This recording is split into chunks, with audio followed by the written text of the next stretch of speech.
ಹೇಳಿದರೆ, ಇವತ್ತು ನಮ್ಮ ಕನ್ನಡದವರಿಗೆ ಹೇಳಿದ್ದಕ್ಕಾಗಿ ನಮ್ಮ ಕನ್ನಡದವರು ಇವತ್ತು ಈ ಮೀಟಿಂಗ್ಗೆ ಸಾಧಾರಣ 3,000-4,000 ಜನ ಬಂದಿದ್ದಾರೆ.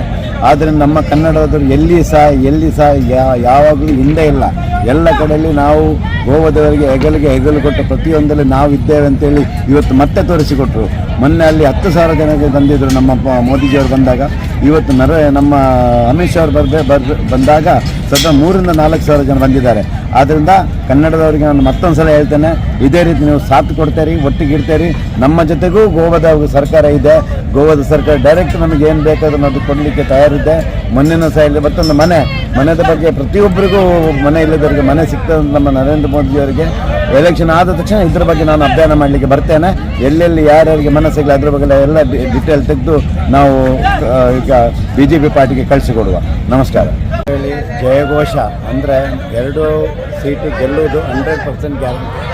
ಅದ್ರ ಬಗ್ಗೆ ಯಾವ ಇದನ್ನು ಚಿಂತೆನೇ ಬೇಡ. ಇನ್ನೊಂದು ಅಂತ ಹೇಳಿದರೆ, ನಮ್ಮ ಅಮಿತ್ ಶಾ ಅವರು ಬಂದು ಟೂರಿಸಮನ್ನು ಡೆವಲಪ್ಮೆಂಟ್ ಬಗ್ಗೆ ಹೇಳಿದರು. ಟೂರಿಸಮ್ಮು ಒಂದು ಇಂಡಿಯಾದಲ್ಲಿ ಒಂದು ಒಳ್ಳೆ ಫೇಮಸ್ ಪ್ಲೇಸ್ ಆಗೋದು. ಅದಕ್ಕಾಗಿ ಕೆಲವೊಂದು ಸ್ಕೀಮ್ಗಳನ್ನು ಕೊಟ್ಟಿದ್ದಾರೆ. ಆ ಸ್ಕೀಮ್ಗಳು ಒಳ್ಳೆ ಥರದಲ್ಲಿ ಆಗೋಗಿತ್ತಂತ ನಾನು ಹೇಳಿಕೆ ಬಯಸ್ತೇನೆ. ಅದೇ ರೀತಿ ಇದು ಮೈನಿಂಗ್ ಬಗ್ಗೆ ತುಂಬ ಜನಕ್ಕೆ ತೊಂದರೆ ಆಗಿದೆ, ತುಂಬ ಜನಕ್ಕೆ ಪ್ರಾಬ್ಲಮ್ ಆಗಿದೆ. ಆದರೆ ನಮ್ಮ CM ಅವರು ಸಾಧಾರಣ ಒಂದು 10 ಸಲ ಅಮಿತ್ ಶಾ ಆಫೀಸ್ಗೆ ಹೋಗಿದ್ರಂತೆ, ಇದು ಮೈನಿಂಗ್ ಸ್ಟಾರ್ಟ್ ಆಗಬೇಕಂತೇಳಿ. ಆದ್ದರಿಂದ ಅದರ ಬಗ್ಗೆಯೂ ಸಹ ಅಮಿತ್ ಶಾ ಅವರು ಹೇಳಿದರು, ಇನ್ನು 2 ವರ್ಷದಲ್ಲಿ 100% ನಮ್ಮ ಗೋವಾದ ಮೈನಿಂಗ್ ಸ್ಟಾರ್ಟ್ ಆಗುತ್ತೆ. ಯಾರ್ಯಾರಿಗೂ ಪ್ರಾಬ್ಲಮ್ ಎಲ್ಲ ಸಿಕ್ಕಾಕೊಂಡಿದ್ದಾರೆ ಆ ಪ್ರಾಬ್ಲಮ್ ಎಲ್ಲ ಸಾಲ್ವ್ ಆಗುತ್ತೆ ಅಂತೇಳಿ. ಮತ್ತು ಯಾವುದೇ ಕಾಂಗ್ರೆಸ್ನ ಎಲ್ಲಿ ಸಹ ನೋಡಿದರು ಯಾವ್ದಾದ್ರು ಸುದ್ದಿ ಇಲ್ಲ, ಸೌಂಡ್ ಇಲ್ಲ, ಎಂಥದಿಲ್ಲ. ಆದ್ದರಿಂದ ನಮ್ಮ ಏನು BJP ಭಾರತೀಯ ಜನತಾ ಪಾರ್ಟಿ, ಅಮಿತ್ ಶಾ ಮತ್ತು ನರೇಂದ್ರ ಮೋದಿ ಈ ಜೋಡೆತ್ತುಗಳು ಅಂತ ಹೇಳ್ತಾರೆ. ಜೋಡೆತ್ತಿದ್ರೆ ಮತ್ತು ಗದ್ದೆ ಹೋಗ್ಲಿಕ್ಕೆ ಯಾವುದೇ ಕೆಲಸಕ್ಕೆ ಆ ರೀತಿ ಈ 2 ಜನ ಜೋಡೆತ್ತಿನಾಗೆ ನಮ್ಮ ದೇಶಕ್ಕಾಗಿ ಕೆಲಸ ಮಾಡ್ತಿದ್ದಾರೆ. 101% ನಮ್ಮದು 2 ಸೀಟ್ ಗೆಲ್ಲುವುದು ಗ್ಯಾರಂಟಿ. ಹಾಗೆ 400 ಪಾರ್ ಇಸ್ ಬಾರ್ 400 ಪಾರ್ ಫಿರ್ ಏಕ್ ಬಾರ್ ಮೋದಿ ಸರ್ಕಾರ ಅನ್ನೋದು 100% ಗ್ಯಾರಂಟಿ ಇದೆ. ನಮ್ಮ 2 ಸೀಟು ಹೋಗಿ 407 ಸೀಟ್ ಆಗಬೇಕಾಗಿ ನಮ್ಮ 2 ಸೀಟ್ ಸೇರ್ತದೆ 407 ಸೀಟ್ ಆಗ್ತದೆ.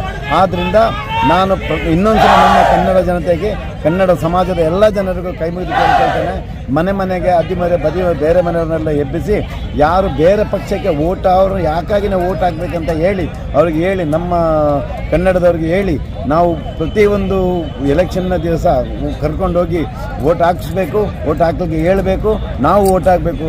ಯಾರೂ ಸಹ ಆವತ್ತು ರಜೆ ಮಾಡಬೇಡಿ, ಕೈ ಮುಗಿದು ಕೇಳ್ಕೊಳ್ತೇನೆ. ಪಿಕ್ನಿಕ್ಗೆ ಹೋಗಬೇಡಿ, ಹಾಲಿಡೇ ಹೋಗಬೇಡಿ, ಊರಿಗೆ ಹೋಗಬೇಡಿ. ಆವತ್ತು ಎಂಥದಿದ್ದರೂ ಓಟ್ ಹಾಕಿ ನೀವು ಹೋಗಿ. ನಾನು ಸಹ ನನಗೆ ನನ್ನ ಮನೆಯಲ್ಲಿ ಮಂಗಳೂರಲ್ಲಿ ಕೆಲಸ ಇದೆ, ಆದರೆ ನಾನು ಬೆಳಿಗ್ಗೆ ಓಟ್ ಹಾಕಿ ನನ್ನ ಮಗಳನ್ನು ಸಹ ನಮ್ಮ ಮಂಗಳೂರು ಕಲಿತಾ ಇದೆ, ಅವಳನ್ನ ಬರಲಿಕ್ಕೆ ಹೇಳಿದ್ದೀನಿ. ಅವಳು ಬಂದು ನಾವೆಲ್ಲ ಓಟ್ ಹಾಕಿ ಇಲ್ಲಿಂದ ಹೋಗೋದು. ಆದ್ದರಿಂದ ಎಲ್ಲ ನಮ್ಮ ಕನ್ನಡ ಜೊತೆ ಸ್ಪೆಷಲಾಗಿ ಹೇಳ್ತೇನೆ, ನಮಗೆ ಸದೃಢವಾದ ದೇಶ ಬೇಕು, ನಮ್ಮ ಧರ್ಮ ನಮ್ಮ ದೇಶವನ್ನು ಕಾಯಬೇಕು ಅಂತ ಹೇಳಿದರೆ ಈ ನರೇಂದ್ರ ಮೋದಿಜಿ ನಮಗೆ ಪ್ರೈಮ್ ಮಿನಿಸ್ಟರ್ ಆಗಿ ಬರಲೇಬೇಕು. ಆದ್ದರಿಂದ ನಮ್ಮ ದೇಶ ಉಳಿಬೇಕು, ನಮ್ಮ ಧರ್ಮ ಉಳಿಬೇಕು, ನಾವು ಉಳಿಬೇಕು. 2047ನೇ ಇಸ್ವಿಯಲ್ಲಿ ವಿಶ್ವಗುರು ಆಗಬೇಕು ಅಂತ ನಮ್ಮ ದೇಶ ನಂಬರ್ 1 ಆಗಬೇಕಂತ ಈ BJP ಪಾರ್ಟಿ ಹಾಗೂ ನರೇಂದ್ರ ಮೋದಿಜಿಯವರು ಇದ್ರೇ ಆಗಲಿಕ್ಕೆ ಸಾಧ್ಯ ಅಂತ ಹೇಳ್ಕೊಳ್ತೇನೆ. ನಮಸ್ಕಾರ. ಕನ್ನಡ ಹಾಗೂ ಗೋವಾ ಕನ್ನಡಿಗರಿಗಾಗಿ ನೂತನವಾಗಿ ಆರಂಭಗೊಂಡಿರುವ ಗೋವಾ ಕನ್ನಡ ನಮ್ಮ ಯೂಟ್ಯೂಬ್ ಚಾನೆಲ್ ಅನ್ನು ಸಬ್ಸ್ಕ್ರೈಬ್ ಮಾಡಿ, ನಮ್ಮೆಲ್ಲ ವಿಡಿಯೋಸ್ಗಳನ್ನು ಲೈಕ್ ಮಾಡಿ, ಶೇರ್ ಮಾಡಿ.